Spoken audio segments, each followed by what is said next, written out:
En marzo del 2020, cuando el nuevo coronavirus empezaba a avanzar en América Latina, una iniciativa sin precedentes se implementó en Brasil. Para minimizar los daños causados por la crisis, la oposición logró aprobar un proyecto de ley en el Parlamento que garantizó un auxilio financiero para personas de bajos ingresos impactadas por la pandemia. En tan solo algunos meses, el beneficio que llegó a la mitad de las residencias brasileñas redujo la extrema pobreza del país a menores índices en los últimos 44 años y minimizó los impactos económicos causados por la crisis.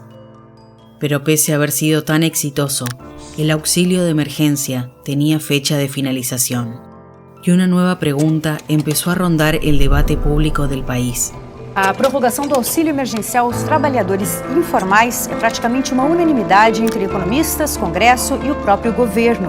A discussão está agora no valor mensal e no número de meses que o benefício vai ser pago. Nós não vamos aumentar os impostos. O povo brasileiro já paga impostos demais. O cara que reclama aqui a pouco. Agora custa para todo mundo 50 bilhões por mês. Por mês. A gente não tem como se endividar mais.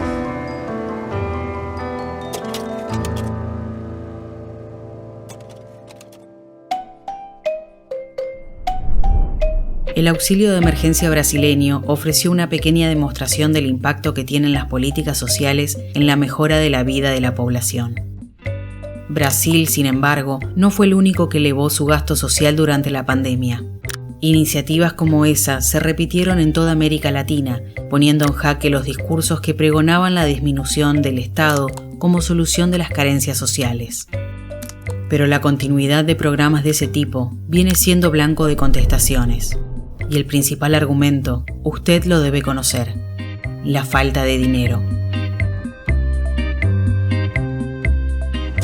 Durante los últimos meses, la Internacional de Servicios Públicos apuntó a una serie de problemas enfrentados por países latinoamericanos en el combate a la pandemia.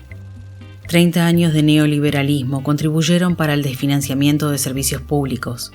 Pero pese al desmantelamiento sufrido, existen maneras de recuperar la capacidad de los países de proveer servicios públicos universales, fortalecer programas de transferencias de ingresos y generar empleos para la población. ¿Cómo hacerlo entonces? Durante la Gran Depresión del 29 y la Segunda Posguerra, una de las principales estrategias de recuperación de los estados fue el aumento de los impuestos sobre el 1% más rico. Inglaterra y Estados Unidos, por ejemplo, llegaron a gravar la punta de la pirámide en más del 90% de su ingreso. Pero ese tipo de reforma nunca llegó a América Latina. La presión ejercida por las élites mantuvo una carga tributaria del continente relativamente baja, sobre todo en comparación con los países ricos y con redes de protección social más robustas. Si bien el aumento de los tributos sería la primera medida para financiar mejores servicios públicos, eso no significa necesariamente aumentar los impuestos a toda la población. Es posible recaudar más dinero disminuyendo la tributación de los más pobres y aumentando los impuestos de quienes ya gastan mucho. En Suecia, por ejemplo, el 10% más rico paga más del 30% de sus ingresos en impuestos. En cambio, en buena parte de América Latina, esa alícuota no llega ni siquiera al 5%. Existen distintos tipos de mecanismos para cambiar ese escenario. El aumento de los impuestos sobre grandes propiedades, la tributación de herencias e incluso la creación de impuestos sobre ganancias y dividendos, que créanlo o no, están exentos de tributación en países como Brasil. Otra fuente de recaudación está en la reducción de privilegios fiscales concedidos, sobre todo para grandes empresas.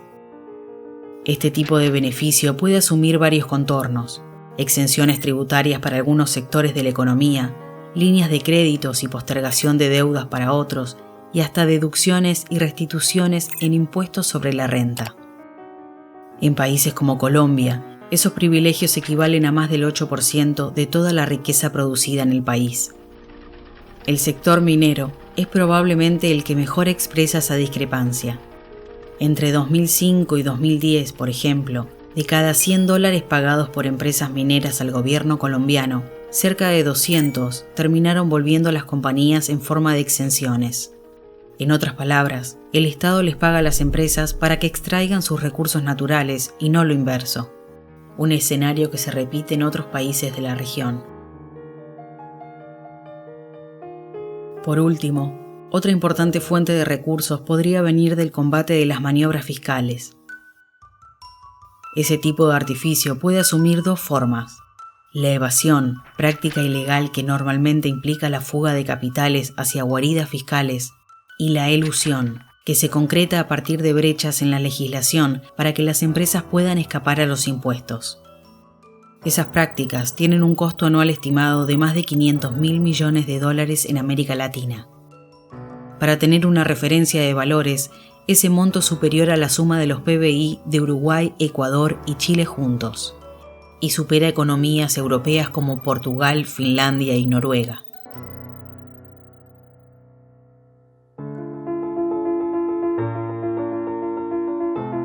Las alternativas para combatir desigualdades históricas que afectan a América Latina son muchas y ya empiezan a ser discutidas en algunos países.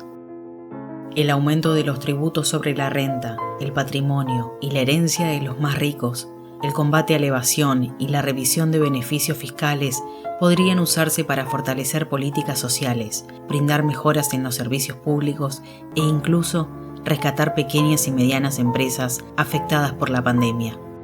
Pero cambios como esos dependen de fuertes presiones políticas y sociales. Sin ello, la tendencia será la mantención de las discrepancias vistas en las últimas décadas. Un estado mínimo para los más pobres y enorme para las grandes empresas.